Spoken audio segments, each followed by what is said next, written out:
Hey everybody, it's Jason Calacanis. This is a breaking news story from the launch ticker brought to you by our friends at Bing, Bing, Bing, Bing. And today, the story is Yelp. Up over 20%. They had incredible earnings yesterday. Breakout quarter for them as a company. Stock now at $51 and the market cap over $3 billion. They lost a penny a share, but they beat expectations. Sales up by more than 68% to $55 million for the quarter. They're projecting revenue growth of 60% next quarter, and they've got 108 million uniques across their properties.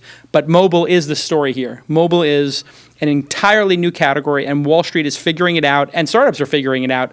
And not just that people love to use their mobile phones, but how to make money from mobile phones. So we spent the last 5 or 6 years falling in love with these devices, and now that's causing revenue to come to the bottom lines of these companies. And Yelp, which started as a web service, is now primarily a mobile service, primarily an app-based service.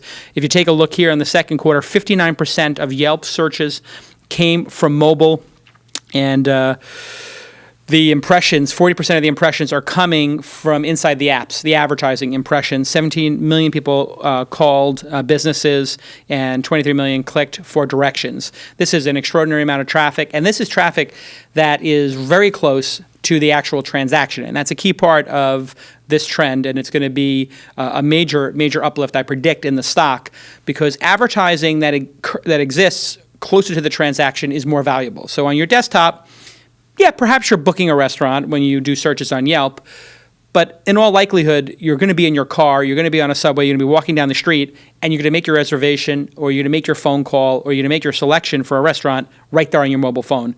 As the distance between you and the transaction goes down, the value of the advertising goes up. And this is related to the Facebook effect. We also saw this week that Facebook, thanks again to mobile, we have a trend forming, is back at their IPO price, which people in the Valley thought this might be 3, 4, 5 years before they figured it out. They figured it out in a year. So kudos to Sheryl Sandberg, who was, incidentally, the genius behind the growth of Google and their operations and their advertising. She gets a lot of credit for that. Facebook has 59% of their searches on mobile. Mobile does equal money now in the ecosystem. Trulia also had a breakout quarter, the real estate service, and you can imagine if you're looking to buy homes and you're in your car, or you're with your broker, or you're just, house window shopping, you're very close to the transaction because you can see, because of geolocation, who's around you, what homes are around you, and get an idea of what they cost, which is a pretty depressing thing to do here in Los Angeles, by the way.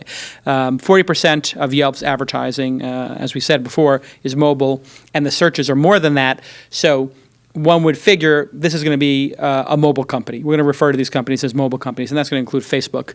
And here, look at Facebook. This is just a very illustrative chart. The last 4 quarters of Facebook's revenue has skyrocketed after a very troubling 2012 in which there was no growth on the web. Was that Facebook's fault? No, it was consumers moving to mobile and Facebook needing some time to catch up with them, and the advertising needing to move over there. So advertisers also are going to lag consumers in getting to this new promised land. It's taking advertisers a while to figure out what is the banner ad format for mobile, right? The banner ads just don't seem to work on mobile, so they're trying to figure out new formats. But back to the chart for a second.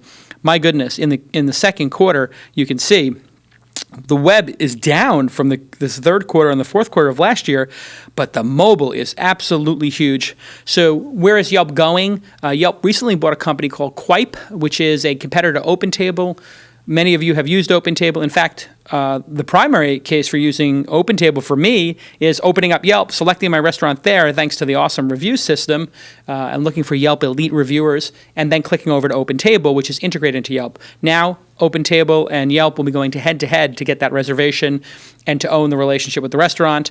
That's serious money going in between there. OpenTable charges about $1 a seat, I think. And a lot of the restaurants are pretty pissed off about those charges. They feel it's really onerous on a restaurant, especially the ones that are, let's say $30 a person. Now it's like a 3% VIG.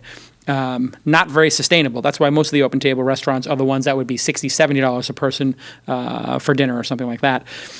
Delivery. This is something that Yelp is obviously going to get into, and when they do, this could be completely transformative in terms of their revenue. Making $55 million a quarter could be absolutely dwarfed if they start delivering food and inserting a 5 or 10% delivery charge or transaction charge into it. And Uber, disclosure, I'm an investor in it, Uber has, I think they get 20 or 25%. I'm not sure of the exact statistic or if it's public of that transaction. So maybe with food they can get 10% or 5%. That puts them right against Seamless and Grubhub, which also merged to sort of have critical mass. And here's a final prediction: Yelp. And most people would disagree with this one. Most people would agree with the delivery. Most people are going to disagree with this one: Uberification of the services category. So if you're looking for a masseuse, or looking to get your nails done, or looking for a gardener or a babysitter, or any of these kind of services, a pool cleaner, a gardener, a house cleaner, you might very well, a plumber, open up Yelp, look in the services category, pick somebody, see them on a map, close the transaction, pick what services you want, and the money gets billed to your Yelp account. That would be the holy grail, because people are going into Yelp looking for services all the time. And if they can get involved in that transaction, it's going to be huge. Yelp could be looking at having a $10 or $20 million market cap, 5 or 10 years from now. So I think the stock's a buy, although most people think it's way overvalued at $3 billion. I think the management's extraordinary, and they turned down a $550 million offer from Marissa Mayer at Google, reportedly, a couple of years ago. And boy, does Jeremy, the CEO of Yelp, look extraordinarily smart for not taking that quick hit. And that's great entrepreneurship. Really, kudos to Yelp. Great product, and they're really evolving the product. Thanks again to Bing for sponsoring the program. And if you want to get more information, go to bing.com and do a search. They've got great news search, and they've got great finance information. I use it every day. In fact, I set my tablet and my phone to default for Bing for the last month, and I'm loving it. It's absolutely delightful, great design, and thanks to Bing for sponsoring the Launch Breaking News Ticker. We'll see you next time.